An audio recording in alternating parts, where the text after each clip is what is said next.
When buyers and sellers think about pricing a home, the good old comparative market analysis, or CMA, is usually the first thing, and sometimes the only thing, that comes to mind.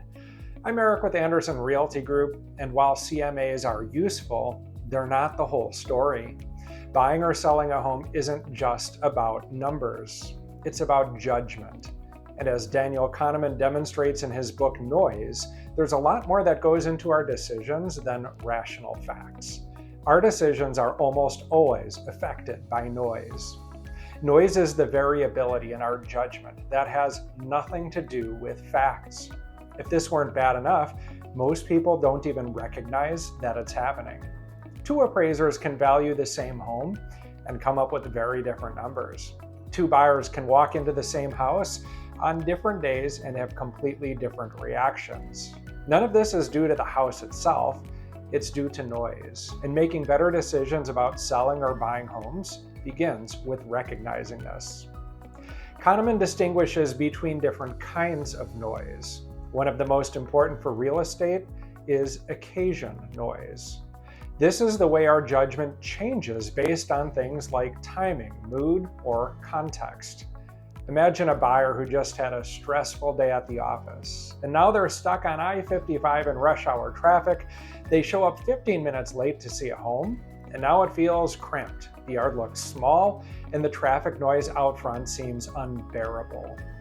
Now imagine that same buyer coming back to see the home on a different day after a relaxing morning. Now they notice the sunlight coming through the windows, the cozy layout, and the convenient location. Occasion noise affects perception, and when it comes to real estate, that perception can be worth hundreds of thousands of dollars. It might not be the best idea to go home shopping on a day you got a promotion, or the S&P 500 hit a new record high. That's like going grocery shopping on an empty stomach. You'll inevitably end up spending more than you wanted to. There's also pattern noise, which Kahneman defines as the consistent biases different people bring to the table. One buyer always writes lowball offers because they grew up in a family that pinched pennies. Another buyer always overpays due to fear of missing out.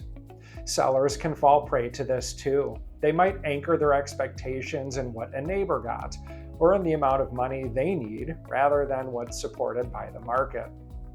It's also important to be aware of group dynamics. In theory, having more voices in the room should cancel out noise, but in practice, groups often amplify it.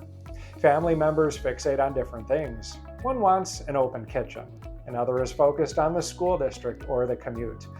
The loudest voice doesn't always have the best judgment, but it can affect the decision. Couples often compromise not by finding the best house, but by going with the one the dominant person likes best or offends the quieter person the least. Agents, relatives, inspectors, attorneys, and even lenders can all add their own noise to the process. It's important for buyers and sellers to be aware of these hidden factors because they can have a big impact on decisions. The house itself doesn't change, but our perception of it can. The key is to step back, recognize when noise is distorting judgment, and keep long-term priorities in view rather than let personalities or external factors determine the outcome. A good agent can certainly help keep priorities front and center, but the first step is awareness. The market has noise too. 1 month inventory is up, another it's down. One weekend brings multiple offers, the next brings none. Just because the market feels one way at a given time doesn't mean everything has shifted.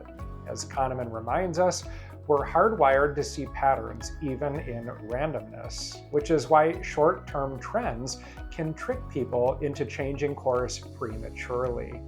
When it comes to real estate decisions, patience is often a virtue.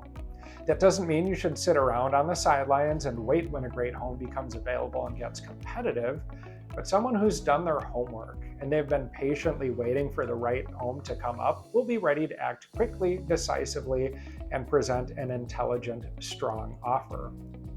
Eliminating noise isn't possible, but we can get better at recognizing it. It's important to know when your judgment is being clouded by circumstances, emotions, or group pressures, and to have reliable systems and support to keep you grounded when the numbers look fuzzy and the voices get loud. A CMA may be able to help with pricing a home, but it can't tell you how your mood will be on a given day, about the influence of family members, or how economic and political headlines might affect your decision making. That's where awareness makes the difference. The more you can separate priorities from personalities and signal from noise, the closer you'll be to making a decision that truly serves your long-term goals. If you'd like my help reducing noise with your next home sale or purchase in the western suburbs of Chicago, reach out using my contact information below. I'm Eric with Andersen Realty Group, a family-owned brokerage where we treat our clients like family.